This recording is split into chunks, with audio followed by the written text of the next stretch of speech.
Praise the lord. ಯೇಸುವಿನ ಅತಿ ಪರಿಶುದ್ಧವಾದ ನಾಮಕ್ಕೆ ಸ್ತೋತ್ರವಾಗಲಿ. ಈ ಮುಂಜಾನೆ ಸಮಯದಲ್ಲಿ ತಂದೆ ಮಗ ಪವಿತ್ರಾತ್ಮನ ನಾಮದಲ್ಲಿ ನಿಮ್ಮೆಲ್ಲರನ್ನು ನಾನು ವಂದಿಸುವವನಾಗಿದ್ದೇನೆ. ಬನ್ನಿರಿ ಈ ದಿವಸದ ದೇವರ ವಾಕ್ಯವನ್ನು ಧ್ಯಾನಿಸೋಣ. ಅಪೊಸ್ತಲರ ಕೃತ್ಯಗಳು 4ನೇ ಅಧ್ಯಾಯ 12ನೆಯ ವಚನ. ಬರಬೇಕಾದ ರಕ್ಷಣೆಯು ಇನ್ನಾರಲ್ಲಿಯೂ ಸಿಕ್ಕುವುದಿಲ್ಲ. ಆ ಹೆಸರಿನಿಂದಲೇ ಹೊರತು ಆಕಾಶದ ಕೆಳಗೆ ಕೊಡಲ್ಪಟ್ಟಿರುವ ಬೇರೆ ಯಾವ ಹೆಸರಿನಿಂದಲೂ ನಮಗೆ ರಕ್ಷಣೆ ಆಗುವುದಿಲ್ಲ.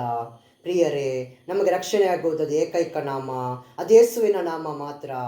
ಕರ್ತನನ್ನು ನಿಮ್ಮ ಸ್ವಂತ ರಕ್ಷಕನೆಂದು ನೀವು ಅಂಗೀಕರಿಸಿರಿ.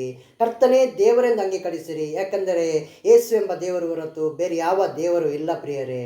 ಅದಕ್ಕೋಸ್ಕರ ಯೇಸು ನಿಮ್ಮ ಸ್ವಂತ ರಕ್ಷಕನೆಂದು ನೀವು ಅಂಗೀಕರಿಸುವಾಗ ನಿಮಗೆ ರಕ್ಷಣೆ ಉಂಟಾಗುತ್ತದೆ. ನಿಮ್ಮ ಎಲ್ಲ ಚಿಂತಾ ಭಾರವನ್ನು, ನಿಮ್ಮ ದುಃಖವನ್ನು, ನಿಮ್ಮ ಕಷ್ಟವನ್ನು, ನಿಮಗೆ ಏನೆಲ್ಲ ಅಗತ್ಯ ಇದೆಯೋ ಆ ಎಲ್ಲ ಅಗತ್ಯತೆಗಳನ್ನು ಕರ್ತನ ಸನ್ನಿಧಿಯಲ್ಲಿ ಸಮರ್ಪಿಸಿರಿ. ಕರ್ತನಲ್ಲಿ ಹೇಳಿರಿ. ಆತನು ನಿಮಗೆ ರಕ್ಷಣೆಯನ್ನು ಕೊಡುತ್ತಾನೆ. ನಿಮ್ಮೆಲ್ಲ ಕಷ್ಟದಿಂದ ನಿಮಗೆ ಬಿಡುಗಡೆ ಕೊಡುತ್ತಾನೆ. ನಿಮ್ಮೆಲ್ಲ ಅಗತ್ಯತೆಗಳನ್ನು ಪೂರೈಸುತ್ತಾನೆ. ಯಾಕೆಂದರೆ ರಕ್ಷಣೆ ಸಿಗುವುದು ಅದು ಏಕೈಕ ನಾಮದಲ್ಲಿ, ಯೇಸುವಿನ ನಾಮದಲ್ಲಿ ಮಾತ್ರ. ಯಾವಾಗ ನಾವು ಯೇಸಪ್ಪನನ್ನು ಸ್ವಂತ ರಕ್ಷಕನಾಗಿ ಸ್ವೀಕಾರ ಮಾಡುತ್ತೇವೆಯೋ, ಯಾವಾಗ ನಾವು ಯೇಸುವಿನ ವಾಕ್ಯದ ಪ್ರಕಾರ ನಡೆಯುತ್ತೇವೆಯೋ, ಯಾವಾಗ ಯೇಸಪ್ಪನನ್ನ ವಾಕ್ಯದ ಪ್ರಕಾರ ನಡೆದು ದಿನನಿತ್ಯ ಆತನ ವಾಕ್ಯವನ್ನು ಧ್ಯಾನಿಸುತ್ತೇವೆಯೋ, ನಮಗೆ ರಕ್ಷಣೆ ಉಂಟಾಗುತ್ತದೆ. ನಮ್ಮ ಕಷ್ಟದಿಂದ ನಮಗೆ ಬಿಡುಗಡೆ ಉಂಟಾಗುತ್ತದೆ. ರೋಗದಿಂದ ಬಿಡುಗಡೆ ಉಂಟಾಗುತ್ತದೆ. ಎಲ್ಲ ಅಗತ್ಯತೆಗಳಿಂದ ನಮ್ಮ ಅಗತ್ಯತೆಗಳನ್ನು ಕರ್ತನು ಪೂರೈಸುತ್ತಾನೆ. ನಮಗೆ ಯಾವುದೇ ಕಷ್ಟ ಇರುವುದಿಲ್ಲ, ಯಾವುದೇ ದುಃಖವಿರುವುದಿಲ್ಲ, ಯಾವುದೇ ನೋವಿರುವುದಿಲ್ಲ.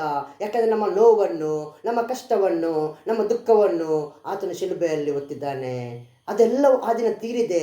ನಮಗೆ ಯಾವುದೇ ಕಷ್ಟ ಇಲ್ಲ. ಅದಕ್ಕೋಸ್ಕರ ಪ್ರಿಯ ದೇವ ಮಕ್ಕಳೇ, ನಿಮ್ಮೆಲ್ಲರಿಗೆ ನಾನು ಹೇಳೋದು ಒಂದೇ, ರಕ್ಷಣೆ ಇರೋದು ಒಂದೇ ನಾಮ, ಅದು ಯೇಸುವಿನ ನಾಮ ಮಾತ್ರ. ಬೇರೆ ಯಾವ ನಾಮದಲ್ಲಿ ರಕ್ಷಣೆ ಇಲ್ಲ. ಬೇರೆ ಯಾವ ನಾಮದಲ್ಲಿ ನಿಮಗೆ ರಕ್ಷಣೆ ಸಿಗುವುದಿಲ್ಲ. ಬೇರೆ ಯಾವ ದೇವರಿಲ್ಲ. ದೇವರಿರೋದು ಒಬ್ಬರೇ, ಅದು ಯೇಸು ಮಾತ್ರವೇ. ಯೇಸು ಎಂಬ ಬೆಳಕು ಎಲ್ಲೆಲ್ಲಿ ಇದೆಯೋ ಅದೆಲ್ಲ ಸಂತೋಷವೇ ಸಂತೋಷ. ಅದಕ್ಕೋಸ್ಕರ ಯೇಸುವಿನಡೆಗೆ ಬನ್ನಿರಿ. ನಿಮ್ಮೆಲ್ಲ ರೋಗ ಬಾಧೆಯನ್ನು ಆತನು ಗುಣಪಡಿಸಲು ಶಕ್ತನಾಗಿದ್ದಾನೆ. ರೋಗ ಬಾಧೆ ಇರುವಾಗ ಎಲ್ಲ ಕಡೆ ಓಡಿ ಹೋಗಬೇಡಿರಿ, ಎಲ್ಲೆಲ್ಲಿ ಓಡಿ ಹೋಗಬೇಡಿರಿ. ನೀವು ಬನ್ನಿರಿ ದೇವರೆಡೆಗೆ. ನೀವು ದೇವರನ್ನು ಸ್ವಂತ ರಕ್ಷಕನೆಂದು ಸ್ವೀಕಾರ ಮಾಡುವಾಗ, ಕರ್ತನು ನಿಮ್ಮ ಸ್ವಂತ ರಕ್ಷಕನಿಗೆ ಅಂಗೀಕರಿಸುವಾಗ ನಿಮ್ಮ ರೋಗ ಬಾಧೆಗಳಿಂದ ನಿಮಗೆ ಬಿಡುಗಡೆ ಉಂಟಾಗುತ್ತದೆ. ನಿಮಗೋಸ್ಕರ ನಾನು ಪ್ರಾರ್ಥಿಸಲಿದ್ದೇನೆ. ಕರ್ತನೆ, ಈ ಮುಂಜಾನೆ ಸಮಯದಲ್ಲಿ ಈ ವಾಕ್ಯವನ್ನು ಹೇಳಲು ಕೃಪೆ ನನಗೆ ಕೊಟ್ಟಿದ್ದಕ್ಕಾಗಿ ಸ್ತೋತ್ರಪ್ಪ. ಯೇಸುವೆ, ಈ ವಾಕ್ಯ ಸಂದೇಶಪ್ಪ ಯೇಸುವೆ, ಯಾರೆಲ್ಲ ಈ ವಿಡಿಯೋ ನೋಡ್ತಾರೋ, ಯಾರೆಲ್ಲ ಈ ಸಂದೇಶ ನೋಡ್ತಾರೋ ಅವರೆಲ್ಲರ ಜೊತೆ ಮಾತಾಡಲಿ ಅಪ್ಪ ದೇವರೇ. ಯೇಸುವೆ ದೇವರೆಂದು ಅಪ್ಪ ಅವರು ಅಂಗೀಕರಿಸುವಂತೆ ಮಾಡಪ್ಪ. ಯೇಸುವೆ ದೇವರೆಂದು ದೇವರೇ ಅಪ್ಪ ನಿಮ್ಮನ್ನು ಸ್ವೀಕಾರ ಮಾಡುವಂತೆ ಮಾಡು ಸ್ವಾಮಿ. ಈ ಮುಂಜಾನೆ ಸಮಯ ದೇವರೇ ನನಗೆ ಕೊಟ್ಟಿದ್ದಕ್ಕಾಗಿ ಸ್ತೋತ್ರ. ಕರ್ತನೆ, ಈ ಸಮಯದಲ್ಲಿ ದೇವರೇ ಅಪ್ಪ ಯೇಸುವೆ, ಯಾರೆಲ್ಲ ಈ ವಾಕ್ಯ ಸಂದೇಶ ಕೇಳ್ತಾರೋ ಅವರನ್ನು ಆಶೀರ್ವದಿಸು.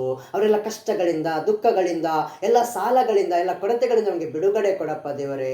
ಅವರ ಅಗತ್ಯತೆಗಳನ್ನು ಪೂರೈಸಪ್ಪ. ಇದರದೆಲ್ಲ ಅವರ ಕೆಲಸ ಕಾರ್ಯಗಳನ್ನು ಆಶೀರ್ವದಿಸಪ್ಪ ಕರ್ತನೆ. ಅವ್ರ ಜೊತೆಗಿದ್ದು ಕಾಪಾಡಪ್ಪ ಸ್ವಾಮಿ. ಅವ್ರಿಗೆ ಏನೆಲ್ಲ ಬೇಕೋ ಅಪ್ಪ ಅವರೆಲ್ಲರಿಗೆ ಅದೆಲ್ಲ ಅವರಿಗೆ ಒದಗಿಸಿ ಕೊಟ್ಟಿದ್ದಕ್ಕಾಗಿ ಸ್ತೋತ್ರ ಅಪ್ಪ. ನಮಗೆ ಮಹಿಮೆ ಸಲ್ಲಲಿ ಸ್ವಾಮಿ. ಎಲ್ಲ ಘನ ಮಾನ ಮಹಿಮೆ ಗೌರವ ಯೇಸಪ್ಪನಿಗೊಬ್ಬರಿಗೆ ಸಲ್ಲಿಸುತ್ತಾ ಈ ಪ್ರಾರ್ಥನೆ ಮಾಡುವುದನ್ನು ನಜರೇತಿನ ಯೇಸುವಿನ ಪರಿಶುದ್ಧ ರಕ್ತದಲ್ಲಿ ತಂದೆಯೇ. ಆಮೇನ್, ಆಮೇನ್, ಆಮೇನ್.